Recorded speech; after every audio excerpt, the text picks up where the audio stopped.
go ahead and call this meeting to order, starting with the Pledge of Allegiance. I pledge allegiance to the flag of the United States of America and to the republic for which it stands, one nation, under God, indivisible, with liberty and justice for all.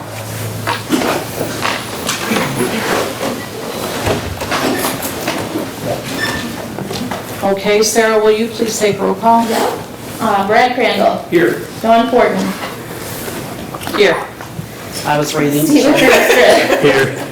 Sarah Jones here. Sarah LeBreton. Here. Jennifer Sheldon. Here. Tim Wood. Here. Thank you. And this is the June 25th, 2024 budget hearing. And are there any agenda changes? Okay. And any public comment? All right. Communications. We'll turn it over to Ms. Angina Schwartz, All right, thank you. our Director of Finance. Thank you and welcome. So what we're going to start with today is the budget hearing for the 24-25 school year. And then if we have some time, then I can get into the revisions of so we have two things. We have the 24-25 budget for next year, and then we have the final revision for the 23-24 school year. If we have time to get in the revision, we'll just use up our time to do that, and then that'll lessen the time in the 6 o'clock meeting to go over those. But I'll start with the 24-25 budget. That one, I'm just going to start here. You'll see on the screen that I'm projecting it. It's the one that's highlighted in yellow. And I'm going to just move it down to the bottom. To me, the bottom always kind of tells us the big picture, and then we can kind of move up if we need to in that. So we're bringing to you a balanced budget, meaning that our revenues and our expenditures equal each other. Now, coming to bring you a budget in June, and we've done this every year, but when we bring these budgets, we're kind of guessing, our best guesstimate, right? Like the state has not approved a school aid budget yet. They tell us that they'll have one by June 30th, but we're coming down to that time. I'm not sure we'll make that deadline or not. But so we use our best guesstimate of like the governor's put out a budget, the House has put out a budget, the Senate's put out a budget. So we kind of look at those. We have organizations ourselves that go through all this stuff, the fine-tooth comb, we kind of give recommendations, and that's what we've built this budget on. So as you'll see, there's not going to be a lot to talk about. I'll tell you what I use for the budget projections, and then of course we'll bring back a revision sometime between our broad range, December and February. We usually bring back that revision once we know what's stuff settled and things like that. So with this budget, as I said, it's a balanced budget. This one would leave us with a fund balance of $6,759,850 projected at the end of, this would be June 30th, 2025. And that would leave us a 16.25% unassigned fund balance. I know we've talked a lot about the 17%. 16.25 isn't going to be like, oh my gosh, we have to go borrow this summer. But it's getting to that, kind of that point where we'd have to just kind of watch things and see where things go with that. With that, for that projection, we did a $241 increase per FTE. So our foundation allowance is $9,849 per FTE. And I know, just to give you a little bit background, FTE, in the elementary levels, that's usually 1 for 1. A head count equals 1 FTE. But when you get into secondary and they do dual enrollment and things like that, that's how you get like portions or point blah blah of an FTE. So just we're paid on the FTE, not on the head count. This includes a 2% salary increase plus steps. We are currently still in negotiations with the teachers union on it, but this is what we've projected out for this budget. There has been some adjustments for staff changes that we would have already known about prior to June. And now there'll be fluctuation over the summer, and that's what will be brought back in that revision. But this is as of what we had currently when we built this budget. I've adjusted the hard cap on benefits, which changes in January. So those numbers are already out, so I was already able to adjust for that. Again, with staff coming in and out, that can change what our census is, how many people are taking insurance or not. And then the one big thing, like we still have one new bus in there. We've been talking a lot over the years. We've usually been trying to add a bus to our fleet and keep that going. There was quite a few years back, a while ago, that we weren't doing that. So we kind of got a little bit behind, but now we're on track that we've been doing at least one new bus a year. Those are the big things. I want to talk about the fund balance in the assigned. You'll see the assigned fund balance is $2,372,774. That has earmarked for capital projects of $1,717,881.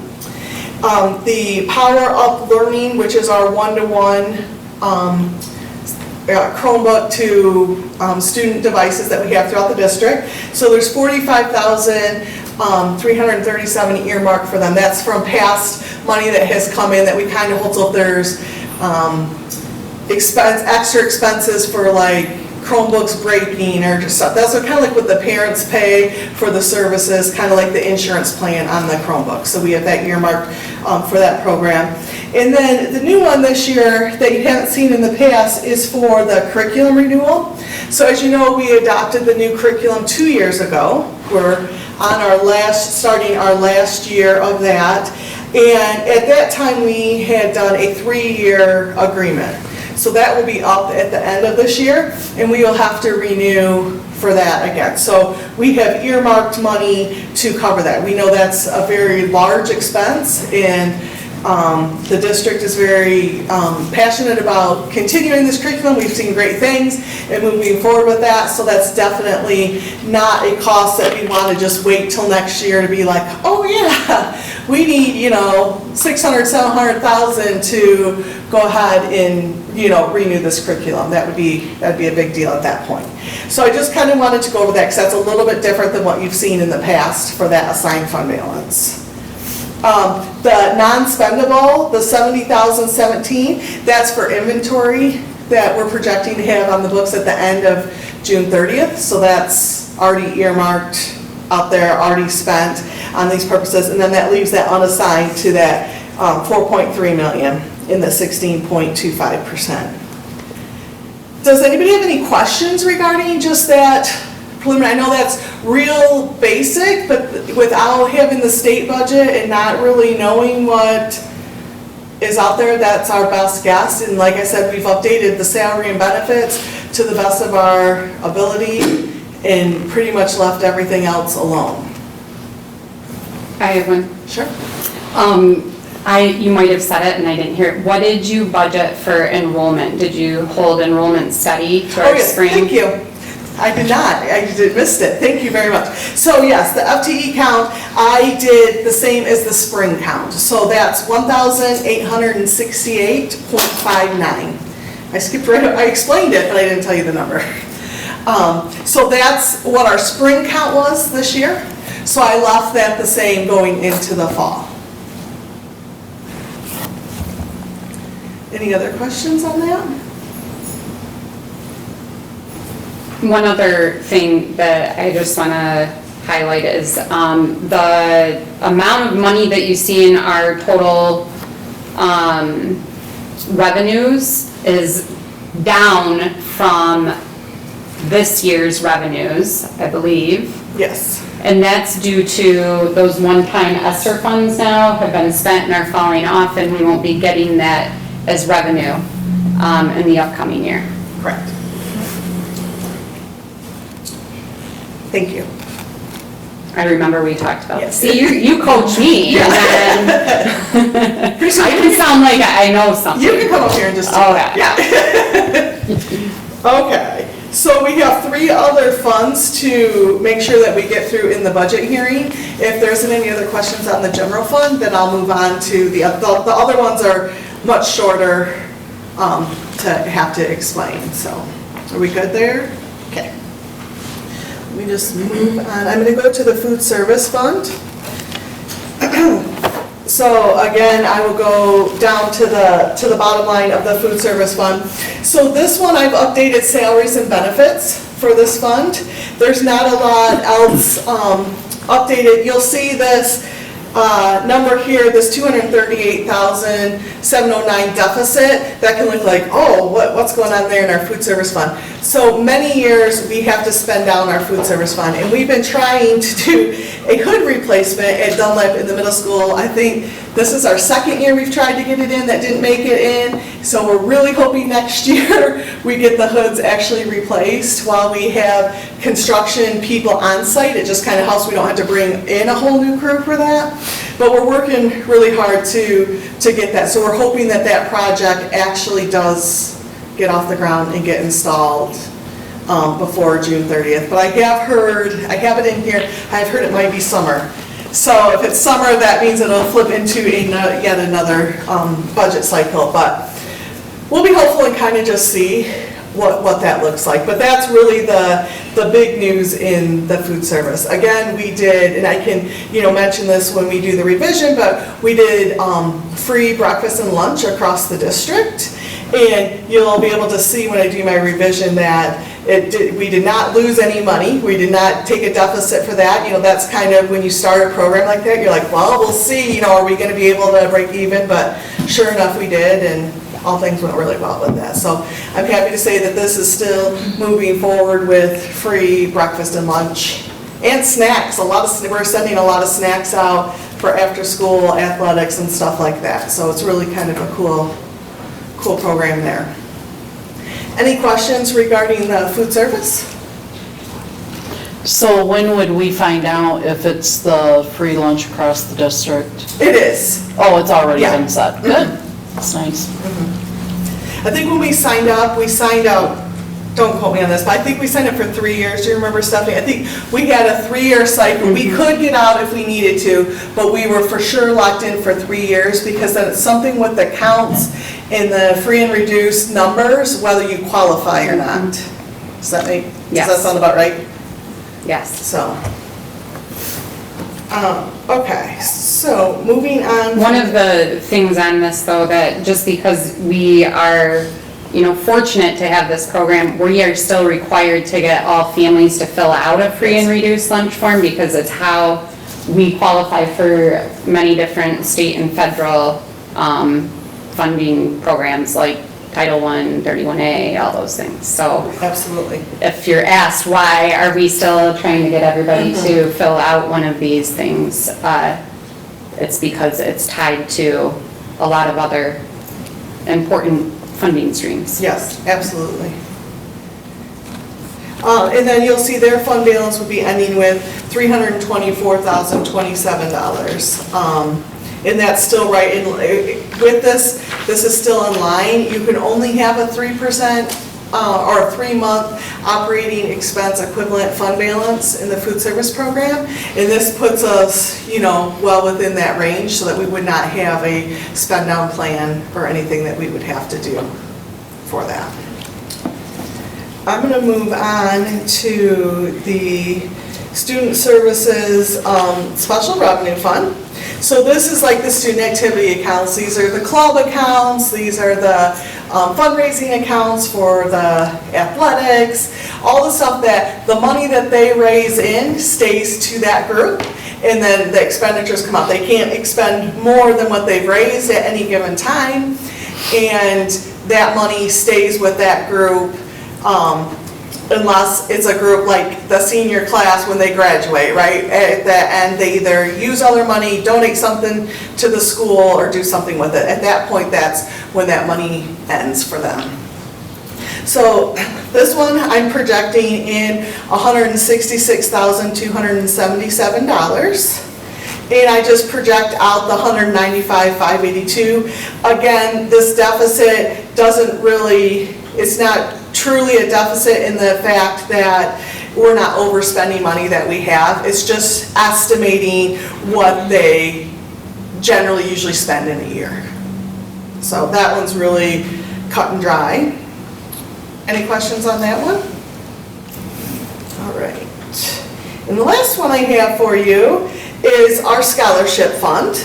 Again, this is another one that we would never expend more than the revenue that we have for that. This primarily runs our Gene scholarships, so that is a staff contributes to that for Gene Days throughout the year, and then we award scholarships to seniors at the end of the year. There's a few other scholarships in there. That's the major one, though, that creates the most revenue and has the most expenditure. So again, this is just an estimate of what we might bring in versus how many we award out. And we award them out, but until the students come back and bring back, they have to complete a semester outside after graduation of a full-time, they have to bring their transcripts in and collect it. So not everybody comes back and collects their scholarships, maybe they didn't end up going, you know, there's a lot of different things, but this is just a projection of what would happen for the year. And then that would leave that fund balance at $38,452. Is there any questions? All right. So we're about 12 minutes. Do you want me to move on, or do you want me to break for? You could move on. Move on? Okay. Yeah, because we have a packed agenda. I'm going to kind of go backwards since I'm already here from where I started, and then the general fund will be the longest, so if we run out of time, we'll just put that in the general board meeting. So I'm going to start at the Student Scholarship Service Fund. So for this year, we have brought in $11,500 in revenue. Again, like I said, that's mainly the Gene Scholarship. And, oh, I'm sorry, I wrote that wrong. We brought in $8,543 in revenue, but we projected out $11,500. We've, I think, sent out about $9,000 in scholarships this year, and I left a little bit in there. Somebody came in June and claimed for a scholarship that we could pay that out and not have to wait till July. So there's a little bit of a cushion in there for the end of the year. And then with that, that would leave us with a fund balance of $41,452 to start the 24 school year. Any questions? These ones are pretty cut and dry and pretty easy to go through. Again, student services, this is the same, that the $155,832. This amount is what we've received in. And we've paid out this, the expenditures of this $165,582. There is still, again, some cushion in there just to end out for June. But for the most part, that's pretty close and pretty accurate. That shows that we spent out $9,750 more than we took in this year. But you'll see we still have a fund balance of $211,939 on that account. Any questions on that? Okay. And then we'll go to the food service budget. Again, this budget, I did not bring back to you mid-cycle when we did a revision. There's not a lot of change that fluctuates in this program. So in the years past, I've always brought just the one revision in June to bring it close to where we are.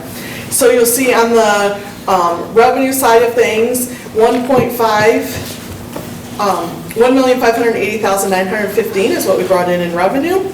You'll see our expenditures there, the $84,000, it covers our noon supervisors. So those are staff that actually are in the cafeteria monitoring the students while they're eating lunch. We're able to charge that off to the food service program, which really helps the general fund.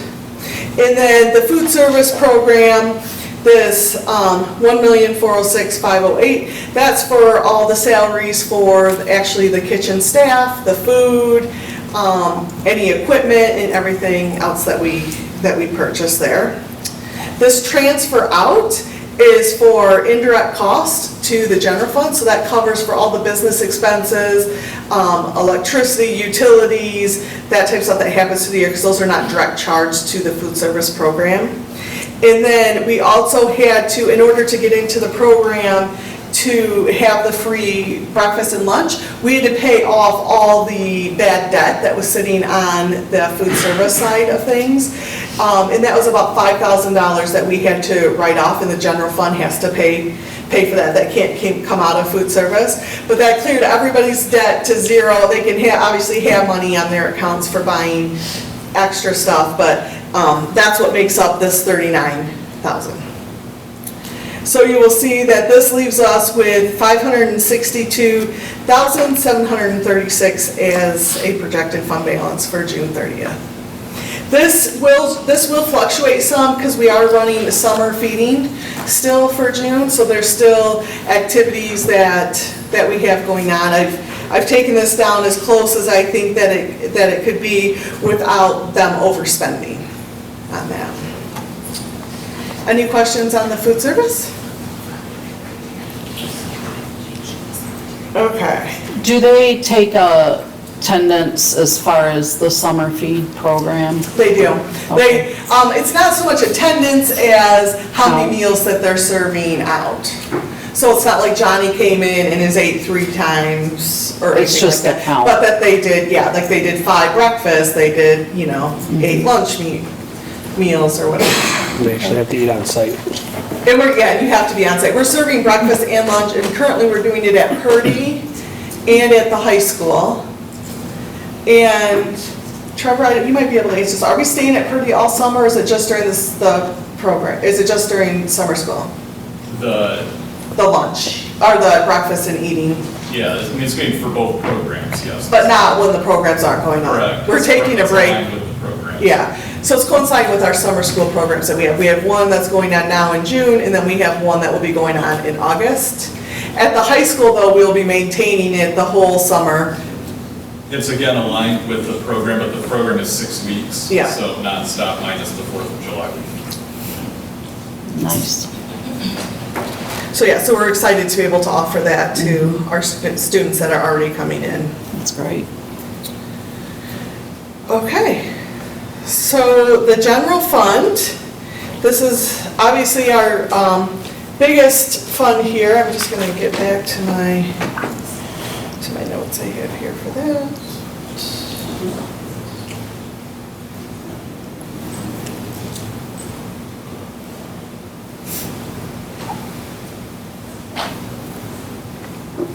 Okay. So, getting to this, I brought to you a revision in, I believe it was in February, and I had projected that our revenue would be $26,907,507. I'm now coming to you with a final projection of $27,418,116 in revenue. You'll see that the main change, the largest changes in the intermediate revenue, there's $119,496 change that we've received more state money for special ed. Or that's a decrease. You'll see we receive more money on the state side for special ed, which reduces the ISD amount that they reimburse for us. So we back out our state money that we receive for special ed, and then they pay us 100% of the difference. So that's just kind of a shift in where the money is coming from. So the state sources, you'll see there that there's an increase in the state revenue by $351,000. We received an enrollment stabilization payment that we didn't previously have in the first revision.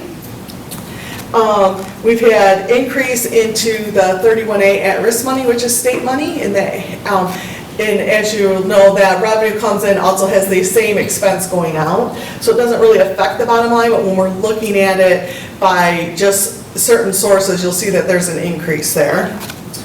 And Gina, one thing, so the state stabilization, the additional state stabilization funds that we received, that is due to declining enrollment across the state. They've recalculated formulas to help districts stabilize because obviously inflation and operational costs don't decrease even though maybe your student enrollment is. So that's what that additional amount was. And we just got that in our June state aid payment. Thank you.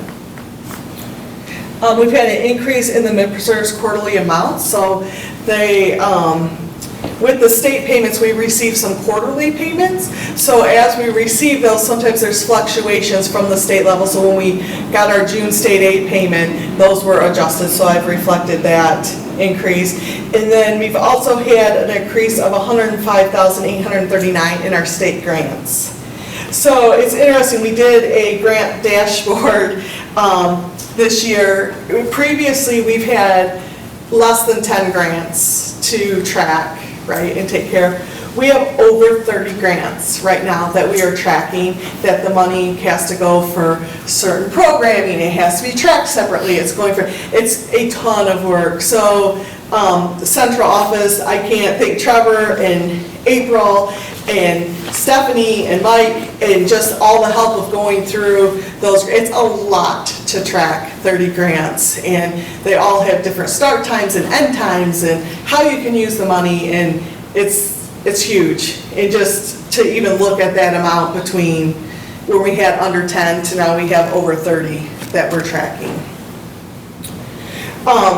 Our federal resources, you'll see increase for $283,000, and that's basically the ESSER 3 finalization that's coming to an end September 30th. But we have that almost all completely spent at the end of this fiscal year, June 30th.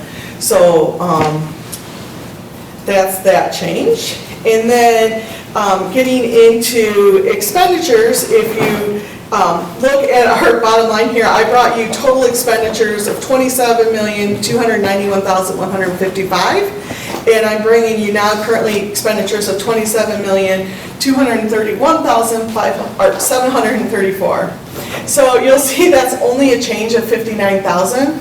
So that's like super close, like I could just be like, oh, there's nothing really to talk about, right? Looks great. But throughout the different line items and categories up here that we talk about and have it broke out, you'll see there's some bigger changes, throughout for some different categories. So a couple of the ones that I'll just highlight, there's been some staffing changes. We had some staff leave mid-year, so those would be accounted for there. We have one program, the Star Commonwealth program that we're utilizing at the middle school. We were able to use one of those new grants that we have for that, so we had to make some adjustments for last year and this year, so that definitely freed up some money. We had a reduction in the Lighthouse payment that we were projecting to make for the homeschool initiative, so that was $97,427 reduction, so that's quite a significant change there. I was able to move the E2020 licenses, which is $27,000, into a grant, into our ESSER grant. So that was able to free up some funding there. Looking into some of these are like the major ones. Our legal fees, that's one that we had budgeted a lot more. I've reduced that by $50,000, which is wonderful and great. That just means that we haven't had to, use our legal services, as much as we have in the past. So that's wonderful for everybody that's a part of Pennfield. We're really happy about that. And then we added a dean of students at the high school this year, so there was some fluctuation there and some changes. Our maintenance department, maintenance and transportation, those are always areas that have quite a bit of, I'll say, fluff, not really fluff, but if something was to go majorly wrong, that we have to have some funds there to be able to do services, buy something new, replace something. Those are utilities, not knowing how bad of a winter we're going to have, those types of things. So there's definitely always room in there that feeds back into the budget, or we always hope does, and it usually does. In this budget, I still have left room. We still had a whole month of operating still to go from the time this budget is prepared. So, and by law, you're not supposed to overspend your budget line items. So that's where I try to get as close, and, you know, Stephanie will say, I'm very conservative about that, not to get over that, but there's still gonna be room in this budget. And like I said, transportation, there was an adjustment for we received a transportation categorical this year, so we were able to move some transportation costs to that, which really helped. Gonna see if there's, and then the grants, the movement in the grants, just like I said, with so many grants and being able to shuffle and move things, there's definitely movement in that. But let me get to the bottom line. So when we came to it with a revision in February, we were projecting a $383,000, 648 deficit. With what we've done now, we're projecting $186,382 surplus. So when I talk about that, like that stabilization rate, that was $74,000. That's just one line item that increased by that amount. So when we're looking like, whoa, that's, quite a change. But if you do that out percentage-wise, that change really isn't, that's definitely under a 3% change when you're looking at what our total budget is of $27 million. And I project that when I bring you back the audit, that's gonna look even better than that. I would be very shocked if it looked worse. This is definitely a worst case scenario. And we'll definitely be adding a little bit more to that fund balance. So looking at this fund balance, we are at 24.82 total, and a little bit over 18% for unassigned. And when we were talking about the 24-25 preliminary, that all that savings that we have in 23-24 gets pushed up over to 24-25, and then kind of helps us create that, as you see, we're like, 18.09 here, but over on 24-25, we're at 16.25%. But that's allowing us to do that 2%, that's the steps, and the other things that we had to project for the 24-25 budget. So all really super great news. Not sure if anybody has any questions. I know that was a lot of information in a very short period of time. All good. Thank you. Thank you. All right. Thank you. Thank You're you gonna very sleep much. well tonight. Great job as always. Thank you.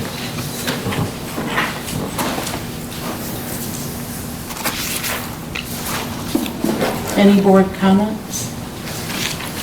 Okay, I'll call this meeting to end at, that clock must not. Yeah, 6:05. 6:05. All right, 6:05.